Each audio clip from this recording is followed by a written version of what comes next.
Shooting très bien, mesdames et messieurs, nous allons organiser une vente aux enchères. Je suis Don et voici Laura d'American Auctioneers. Bienvenue à la vente aux enchères. Voici les règles des enchères de stockage. La télévision réalité n'est pas la vraie vie.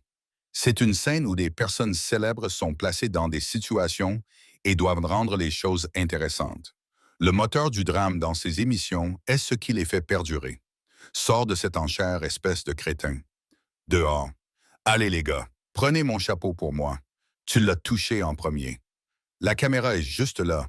Tu l'as touché. Pour certaines séries de télévision réalité, cependant, le drame se déroule à la fois à l'écran et en coulisses. Un exemple est Storage Wars, une émission qui a réussi à captiver son public depuis sa première diffusion en 2010. Si vous êtes fan de cette émission, préparez-vous car nous allons dévoiler certains des drames en coulisses. Rejoignez-nous pour plonger dans la vie des acteurs de l'émission de télévision Storage Wars. Dave Hester, les émissions de télé-réalité prospèrent grâce à des personnages que le public adore soutenir ou déteste passionnément. Dans Storage Wars, Dave Hester a endossé le rôle de l'antagoniste notoire. T'as fini, ouais, ok, maintenant tais-toi. Ton coiffeur te fait-il payer moitié prix depuis que t'as perdu la moitié de tes cheveux? Fais-le sortir.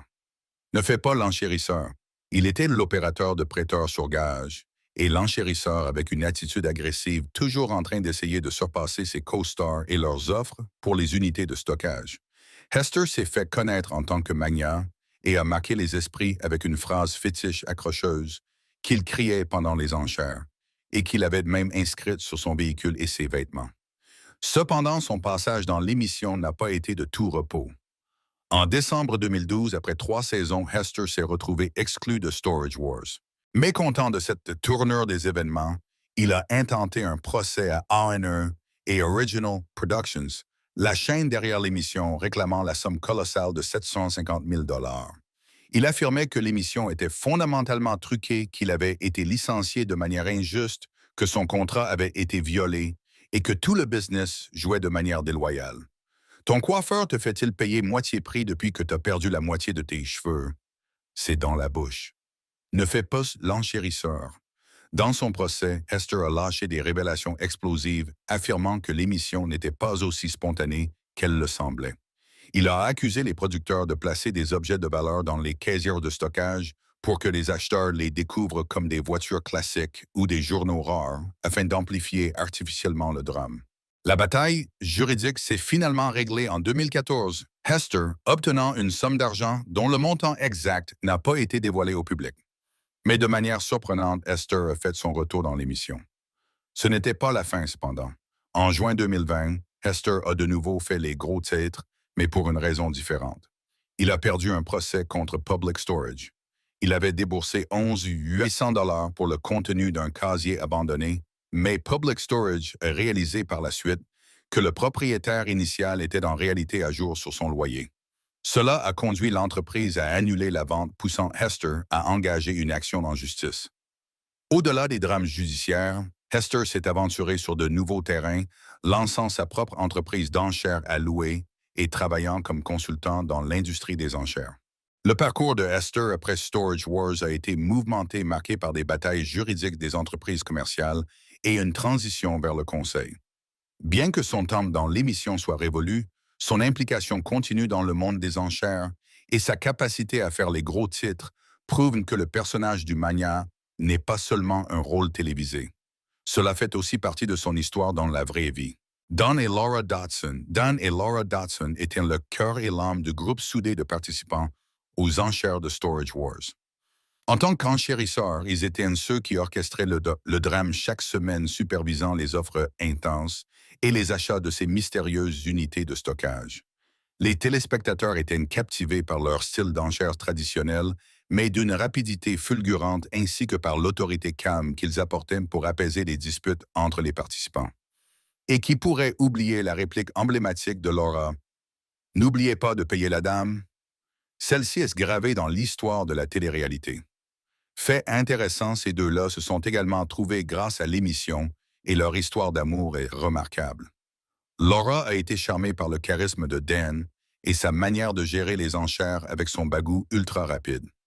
Elle se souvient qu'en 1996, en le voyant s'activer lors des enchères, elle s'était dit qu'elle l'épouserait. Très vite, ils se sont entendus à merveille et l'amour a éclos. Dans les années qui ont suivi, Laura est tombée enceinte.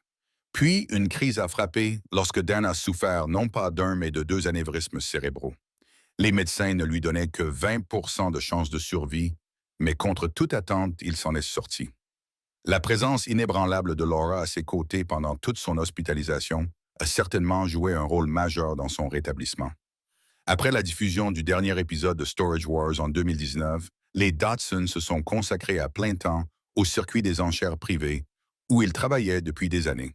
Cette fois, ils ont tiré parti de leur notoriété acquise grâce à l'émission pour développer leur entreprise. Ils dirigent American Auctioneers, une société offrant des services d'enchères, couvrant tous les aspects du processus.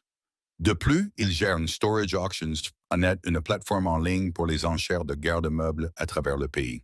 Cependant, au milieu de leurs activités professionnelles, une tragédie a frappé la famille Dodson.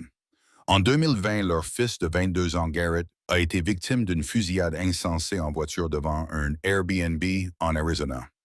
L'incident l'a laissé gravement blessé et il a été rapidement héliporté vers un hôpital de Las Vegas pour des soins urgents en raison d'une hémorragie interne sévère. Garrett a survécu à l'attaque, mais il doit faire face à un long et difficile chemin vers la guérison. Cet événement déchirant a bouleversé la vie des Dodson, détournant leur attention de leur entreprise prospère vers le bien-être de leur fils. Les Dodson ont également été confrontés à des actes plus sinistres, notamment une grave violation de leur vie privée. Des cyberattaques ont visé leurs informations bancaires, cartes de crédit et données personnelles sensibles. Heureusement, l'incompétence des pirates a joué en faveur des Dodson Dickel interchangeant un gel automatique de toutes les cartes compromises. Ces événements montrent que la vie peut prendre des tournants inattendus et dévastateurs, même pour ceux qui sont sous les feux de la rampe. Renee et Casey Nezoda. Renee Nezoda et sa femme Casey ont fait leur entrée dans Storage Wars lors de la 5e saison. Renee, un enchérisseur aguerri et sûr de lui, était déjà un marchand de bric-à-brac germano-américain bien établi. Avec Casey, ils exploraient les ventes aux enchères de casier depuis des années, cherchant des objets intrigants pour approvisionner leur magasin d'occasion Bargain Hunters Thrift Store, une vaste boutique de 650 mètres carrés située à Poway, près de San Diego. Bien que Storage Wars soit terminé, leur magasin continue de prospérer, comme en témoignent les avis sur Yelp. Les Nazoda ne se sont pas contentés de compter sur le passage en magasin. Ils ont pris en main leur marketing en créant une chaîne YouTube dédiée à leur boutique. Avec plus de 90 000 abonnés, leur chaîne est devenue un point de rencontre pour les passionnés. Ils y présentent des enchères en direct, dévoilant leurs dernières trouvailles et réalisent des déballages attirant ainsi ceux qui sont fascinés par le monde de la chasse au trésor. Cependant, leur magasin a été victime d'un cambriolage, probablement en raison de l'exposition générée par leurs enchères, très médiatisées dans l'émission. L'attrait de la richesse combiné à des mesures de sécurité insuffisantes et à un magasin physique abritant leurs nouvelles trouvailles les a rendus vulnérables. Cet incident malheureux a conduit le duo à réévaluer leur approche de la gestion de leur boutique d'occasion, mettant l'accent sur la nécessité d'améliorer les protocoles de sécurité. Néanmoins, le succès de leur magasin, après la fin de l'émission, souligne leur talent pour transformer leur visibilité dans Storage Wars en une entreprise durable. Cela témoigne de leur flair pour repérer les objets de valeur et de leur capacité à maintenir l'intérêt du public en interagissant avec leur audience en ligne. Les Nezoda n'ont pas seulement prospéré après Storage Wars, ils se sont également adaptés au paysage numérique exploitant des plateformes comme YouTube pour maintenir leur connexion avec leurs fans et les passionnés. Daryl Sheets, surnommé le joueur dans Storage Wars, n'avait pas peur de dépenser de grosses sommes sur les garde-meubles et bien souvent ses paris étaient largement récompensés. Vous souvenez-vous de l'époque où il a déboursé 3 600 $ pour une unité de stockage et a touché le jackpot avec des œuvres d'art évaluées à pas moins de 300 000 $? C'était un record historique pour Storage Wars en 2012. Par ailleurs, Daryl avait une manière particulière d'approcher Kimber Werfel, qui était alors agent immobilier. Il repérait Kimber en conduisant en ville et décidait de la suivre. Pas seulement sur une courte distance, mais sur des kilomètres. Finalement, leurs chemins se sont croisés dans la circulation et Daryl, assis juste à côté d'elle, a brandi une feuille de papier avec son numéro de téléphone. C'était un geste audacieux, mais c'est tout à fait le genre de personne qu'est Daryl. Il est resté fidèle à l'émission pendant ses 12 saisons, mais une fois les caméras éteintes, il a décidé de prendre un peu de recul. Sheets a adopté une vie plus calme, s'orientant vers une semi-retraite et se concentrant sur son bien-être personnel. Pendant son temps dans l'émission, il a perdu une quantité significative de poids grâce à Nutrisystem. Il a également traversé des changements personnels, notamment un divorce avec sa femme Kimber Werfel, qu'il avait courtisé pendant l'émission. La vie de Sheets a pris un tournant en 2019 lorsqu'il a été confronté à de graves problèmes de santé. Dans un post Instagram depuis supprimé, il a révélé avoir lutté contre une infection pulmonaire sévère et avoir subi une légère crise cardiaque, découvrant qu'il souffrait d'insuffisance cardiaque congestive. Après s'être rétabli, il a déménagé à Lake Havasu City, une charmante ville touristique à la frontière entre la Californie et l'Arizona. Là-bas, il a pris sa retraite et a même retrouvé l'amour se fiançant à Romney Snyder, qui travaillait pour une organisation de sauvetage de chevaux. Cependant, il semble que la relation avec Romney ait pris une autre tournure, car Sheets et Werfel semblent avoir ravivé leur complicité. La vie de Sheets a été un véritable tour de montagne russe. De grandes victoires dans l'émission des défis de santé, des changements dans ses relations et de nouveaux départs. Son histoire après Storage Wars illustre les hauts et les bas de la vie après la célébrité de la télé-réalité et montre comment les parcours personnels peuvent prendre des tournants inattendus. Justin Bryant.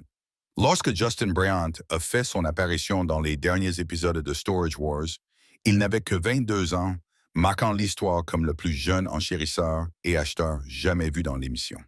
L'émission était diffusée depuis un certain temps, et c'est précisément ce qui a éveillé l'intérêt de Justin pour se lancer dans l'achat de casiers de stockage. Et il a fait sensation.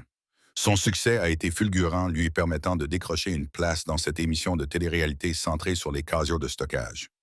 Le talent de Justin pour dénicher des trésors ne s'est pas limité à un simple passage télévisé.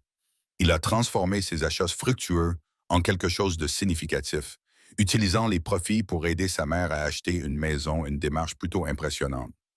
Ces entreprises ont également pris de l'ampleur, au point qu'il a fait appel à son frère pour l'assister. Pas mal pour celui qu'on surnommait le Rookie. Au-delà du monde des casiers de stockage, la vie de Justin a pris des tournants significatifs. Selon ses publications sur Instagram, il s'est marié avec Evelyn Leon, qui étudie pour devenir infirmière. Ensemble, ils sont les fiers parents de 2 filles, Kalia et Riley, ajoutant une toute nouvelle dimension à la vie de Justin. Dans l'univers numérique, Justin s'est également taillé une place.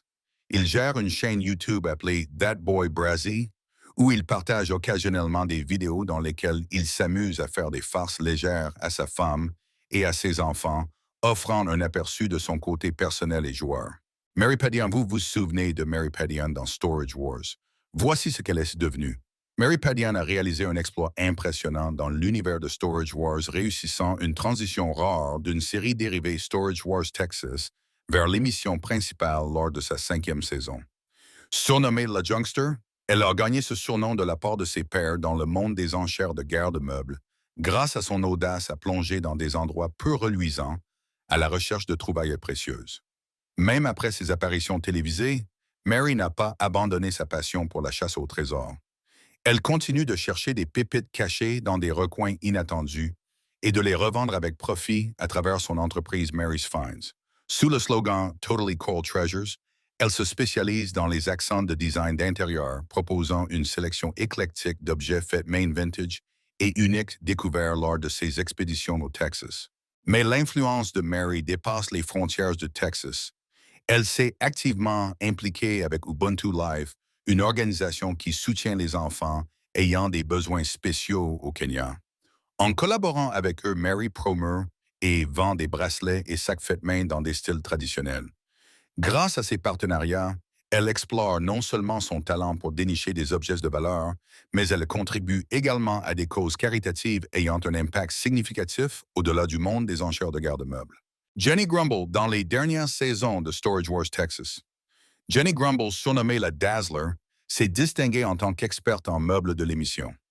Sa spécialité était de dénicher des trésors cachés dans les casiers de stockage des pièces de mobilier qu'elle pouvait restaurer et revendre avec un joli profit dans sa boutique de meubles basée à Dallas Uptown Country Home.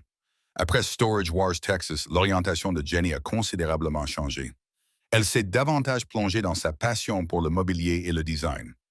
Selon sa biographie sur Twitter, elle a cessé de gérer Uptown Country Home et a investi massivement dans son entreprise basée à Dallas J. Grumbles Studio. Son parcours a pris des tournants significatifs au-delà de ses seules entreprises commerciales. Après avoir surmonté des défis et entamé un nouveau chapitre notamment, en atteignant la sobriété, Jenny a accueilli un petit garçon nommé Thompson en 2014. Mettant à profit son diplôme en art de la Southern Methodist University, elle s'est aventurée dans le domaine des arts visuels. Elle a créé une galerie pour mettre en avant ses talents créatifs, exposant une gamme variée de styles, incluant l'art abstrait, le portrait, les paysages et les natures mortes. De la restauration de meubles et du commerce de détail à l'épanouissement dans sa passion pour l'art. Jenny Grumbles a tissé une riche tapisserie de croissance personnelle et d'évolution professionnelle. Brandon Sheets, cet homme a eu un parcours plutôt mouvementé dans Storage Wars commençant en tant que personnage secondaire aux côtés de son père Daryl Sheets, qui était l'enchérisseur chevronné que tout le monde connaissait. Brandon a été surnommé le pari latéral au début aidant simplement son père et apprenant les ficelles du métier. Mais ensuite, les choses ont pris un tournant alors qu'il s'est lancé par lui-même se lançant dans le jeu des enchères en solo. Il a même affronté son propre père lors d'enchères. C'était un rebondissement intéressant avec Brandon sortant de l'ombre de son père. Cependant, après 9 saisons dans l'émission, son chapitre Storage Wars s'est clos abruptement, non par choix. Dans un tweet depuis supprimé, Brandon a révélé qu'il ne faisait plus partie de la série en raison de contraintes budgétaires. Alors que son père est resté son parcours dans l'émission, s'est terminé de manière inattendue. Il n'a pas mâché ses mots exprimant sa frustration sur les réseaux sociaux, critiquant haineux pour l'avoir licencié, mais souhaitant tout de même maintenir des liens. Après avoir quitté l'émission de télé-réalité, Brandon a changé de carrière, se tournant vers le monde de l'immobilier. Il s'est installé en Arizona et s'est plongé dans l'univers des transactions immobilières, devenant agent immobilier comme l'indiquent ses mises à jour sur Facebook. Mais ce n'est pas tout. Son parcours professionnel a pris un autre tournant. Sur Instagram, il a partagé qu'il conduit pour UPS, démontrant son adaptabilité et sa volonté d'explorer différentes voies. Tom Beers. Tom Beers est une figure incontournable de la télévision depuis des années. Au début des années 90, il était le producteur superviseur de la série animée écologique Captain Planet and the Planeteers. Mais son rôle de producteur exécutif de Storage Wars n'est pas sa seule revendication de gloire. Tom avait un talent particulier pour prêter sa voix profonde et amusée en tant que narrateur de l'émission, un rôle qu'il a également tenu dans diverses autres séries de télé-réalité, notamment dans les nombreux spin-offs de Storage Wars, basés sur différents lieux. À la tête d'Original Productions, Tom a créé certaines des émissions de télé-réalité les plus captivantes, mettant en scène des personnes exerçant des métiers fascinants ou périlleux. Son impressionnant curriculum vitae inclut des séries emblématiques telles que Dead Lias Catch Monster Garage, Pitchman, Axemen et Ice Road Truckers. Depuis la fin de Storage Wars, Tom n'a pas ralenti. Il est resté profondément impliqué dans Dead Lias Catch et son spin-off After the Catch, mais sa vie en dehors des caméras a son propre charme. Selon The Hollywood Reporter, Tom partage son monde avec sa femme Leslie et leur fils Max. Il est également propriétaire d'un vaste domaine nommé Casa Tres Cervezas, le dernier mot signifiant bière en espagnol, une propriété qu'il loue pour des expériences de vacances de luxe. Le parcours de Tom Beers après Storage Wars mène en lumière non seulement son dévouement continu à la télévision captivante, mais aussi sa vie personnelle et ses entreprises. De la création de séries de télé-réalité emblématiques à la gestion d'expériences de luxe, la vie multifacette de Tom reflète ses talents et passions variés au-delà du domaine de la production télévisuelle. Barry Weiss, surnommé le collectionneur dans Storage Wars, était un membre original de l'émission et un véritable as lorsqu'il s'agissait de dénicher de belles trouvailles aux enchères, ce qui n'était pas une mince affaire dans une émission centrée sur le tri des affaires abandonnées par d'autres. Contrairement à ses collègues plus tendus, Barry, plus âgé et expérimenté, dégageait une attitude détendue qui plaisait beaucoup aux téléspectateurs, faisant de lui une figure marquante de l'émission. Mais après 4 saisons, il a décidé de dire adieu à Storage Wars pour tracer sa propre voie en se lançant dans le monde des séries dérivées. En 2014, Barry a pris la vedette dans Buried Treasure, une émission où il parcourait les États-Unis à la recherche de découvertes rares dans un style similaire à American Pickers. Cependant, malgré son charme, la série n'a duré que 8 épisodes. Par la suite, Storage Wars Barry Strikes Back a vu le jour en 2015, une émission de compilation, où Barry, aux côtés de son ancien collègue Kenny Crossley, dévoilait des images inédites de Storage Wars pour une série de 10 épisodes. Cependant, la vie a pris un tournant inattendu pour Barry lorsqu'il a été victime d'un grave accident de moto. J'ai été percuté par l'arrière et le gars à moto est sur le OK, la moto, OK, je vais vous montrer un appel. Oui. Selon les rapports de TMZ, il a été heurté par une voiture lors d'une balade, ce qui a entraîné une hospitalisation de 2 mois en 2019. Je suis juste à Los Feliz avec mon ami Barry et nous venons d'avoir un grave accident. Il a passé du temps en soins intensifs et a subi des opérations pour réparer son dos et son fémur. Après s'être remis de cette épreuve, Barry s'est lancé dans une nouvelle aventure, endossant le rôle d'ambassadeur mondial de marque pour le Sherwood Valley Casino en Californie. Avant de continuer, laissons les abonnés d'aujourd'hui choisir. Voici Brandy Passante. Vous vous souvenez d'elle dans Storage Wars. Voici ce qu'elle est devenue. Elle est devenue une véritable star grâce à son passage dans cette émission de télé-réalité. Aux côtés de son partenaire de l'époque, elle a conquis les cœurs avec leurs échanges animés lors des enchères sur des unités de stockage. Son parcours dans le monde des enchères de stockage était comme une montagne russe, palpitante, pleine de surprises et de trouvailles précieuses qui ont captivé les téléspectateurs. Après l'émission, Brandy n'a pas disparu dans l'ombre. Elle est restée active dans le milieu du divertissement et a maintenu un lien avec ses fans via les réseaux sociaux partageant ses aventures continues. Elle n'était pas seulement une favorite des fans, elle est devenue un symbole de résilience et de détermination dans une industrie dominée par les hommes. Son histoire a inspiré beaucoup de gens montrant que la passion et l'intrépidité peuvent ouvrir la voie au succès. Cependant, sa vie personnelle a été tumultueuse pendant longtemps. Elle a parlé ouvertement de son expérience avec la violence domestique après avoir quitté l'émission et a même obtenu un tatouage gratuit symbolisant son évasion d'une situation difficile. Au milieu de ses épreuves personnelles, elle a également dû faire face à des problèmes de santé ayant contracté le COVID-19 en 2020. Passant à partager ouvertement ses symptômes, mettant en avant sa récupération progressive du virus. Plus tard, elle a révélé son combat contre la maladie de Hashimoto qui affecte la thyroïde, expliquant sa voix rauque dans ses vidéos récentes. « Mon Dieu, il y en avait tellement. J'en ai probablement noté une douzaine, mais tout le monde se donnait à fond », a-t-elle déclaré. De plus, Passante a dû traverser le deuil de la perte de son père en octobre 2020, une période où elle faisait également face aux conséquences émotionnelles de sa rupture. Elle a donné la priorité à son rôle de mère célibataire, respectant le souhait de ses enfants de rester hors de la lumière publique et les protégeant des réseaux sociaux. Ainsi, il se peut qu'elle ait de nouveaux projets qui émergent dans sa vie maintenant, mais nous sommes tenus dans l'ignorance de ces détails. Si vous avez une idée de ce que fait Brandy Passante aujourd'hui, partagez-le avec nous dans la section des commentaires ci-dessous. Emily Wersdan et Laura Dodson étaient les stars incontestées de Storage Wars, dominant la scène avec leur talent d'enchérisseur, jusqu'à ce qu'une nouvelle venue bouleversante rejoigne l'équipe dans la saison 10, Emily Wears. Née dans une famille d'enchérisseurs, le talent d'Emily s'est manifesté très tôt. Véritable prodige, elle a plongé dans le monde des enchères dès l'âge de 10 ans, en travaillant pour l'entreprise de son père dans l'Iowa. À 17 ans, elle était déjà immergée dans sa formation, maîtrisant l'art des enchères, y compris les appels bilingues. Pendant son adolescence, elle a accumulé de nombreux titres, mettant en avant ses compétences exceptionnelles avant de laisser sa marque dans la télé-réalité. Avant Storage Wars, Emily avait déjà montré ses talents dans d'autres émissions centrées sur les enchères, comme Tom Beer's Money Barn, et avait même tenté sa chance dans le monde de la musique avec une participation à American Idol. Bien que ses compétences en enchères soient de premier ordre, son chant n'a pas réussi à impressionner les juges de l'émission de compétition Keith Urban Jennifer Lopez et Harry Connick Jr., qui ont voté contre son passage à l'étape suivante. Après la fin de Storage Wars, Emily s'est concentrée sur sa vie personnelle et ses projets entrepreneuriaux. Selon Collector's Journal, elle a épousé Cody Kroll, un cowboy de rodeo. En novembre 2019, leur famille s'est agrandie avec l'arrivée de leur fille Millie Rose. Et il semble que d'autres joies soient à venir en 2022. Emily a annoncé attendre son deuxième enfant. Sur Instagram, Emily se décrit comme l'épouse d'un cowboy et maman de chien, mettant en avant son côté privé.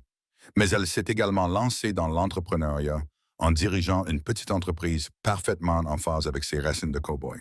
Son entreprise se spécialise dans la vente d'articles en cuir et de bottes de style western, judicieusement nommés Western Wears. Kenny Crossley a eu un parcours remarquable bien avant de se lancer dans les enchères de stockage. Il a travaillé pour le département du shérif de la Nouvelle-Orléans et a géré des installations de stockage à Los Angeles. Cependant, son travail dans le monde du stockage l'a conduit aux enchères de casier et lui a permis de rencontrer Barry Weiss. Apparaissant occasionnellement dans les premières saisons de Storage Wars, Crossley est finalement devenu un acheteur important et un membre clé du casting principal lors des 3 dernières saisons de l'émission. Son enthousiasme contagieux pour la découverte de trésors cachés dans les casiers de stockage en défaut de paiement était accompagné de sa phrase fétiche mémorable « Kenny do it ». Depuis la fin de Storage Wars, Kenny n'a pas chômé.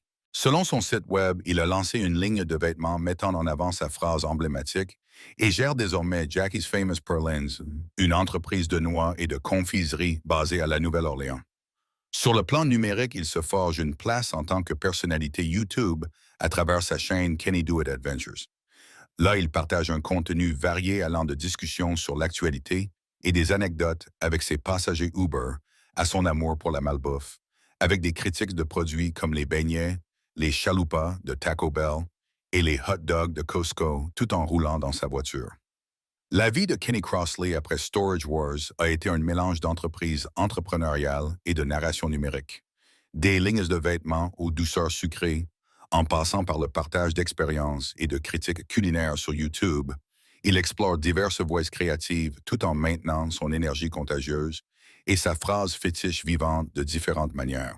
Mo Prigoff, dans l'univers de Storage Wars, nous savons déjà que la plupart des participants gagnent leur vie en achetant et revendant le contenu de garde-meubles abandonnés. Mais pour Mo Prigoff, un habitué de Storage Wars Texas, le jeu des enchères de stockage était plus un travail d'appoint. Avant ses jours à la télé-réalité, Mo a passé une décennie à diriger River Regency, une boutique spécialisée dans l'art et les meubles haut de gamme, mais ce n'était pas son activité principale. Étonnamment, il était également un médecin des pieds prospères gérant une clinique de pédiatrie chirurgicale à Dallas. Au-delà des enchères et des antiquités, Mo avait une carrière florissante en pédiatrie. Son engagement pour la santé des pieds s'étendait au-delà de sa clinique. Son affiliation avec l'International Foot and Ankle Foundation for Education and Research témoignait de son dévouement à ce domaine. Il est fascinant de voir comment quelqu'un profondément immergé dans le monde de l'art et du commerce d'antiquités pouvait également exceller dans une profession totalement différente comme la pédiatrie. Cependant, il est décédé en 2021 après une maladie de 6 ans. L'histoire de Mo Prigoff se distingue dans le monde de Storage Wars. Sa capacité à jongler avec une boutique d'antiquités haut de gamme tout en maintenant une pratique médicale réussie témoigne de ses compétences et intérêts diversifiés. Son parcours professionnel multifacette met en lumière comment les individus peuvent exceller dans plusieurs domaines, même aussi distincts que le marché de l'art et la profession médicale. Ivy Calvin, avant de devenir connu comme le roi de Palmdale dans Storage Wars, Ivy Calvin a suivi un parcours pour le moins diversifié. Avant d'apparaître à l'écran dans la 5e saison de l'émission, Ivy était un chasseur d'enchères hors caméra, parcourant les ventes aux enchères à travers le pays, à la recherche de trésors qu'il pouvait revendre dans son magasin d'occasion Grandma's Attic. Mais ce n'était qu'un chapitre de sa vie.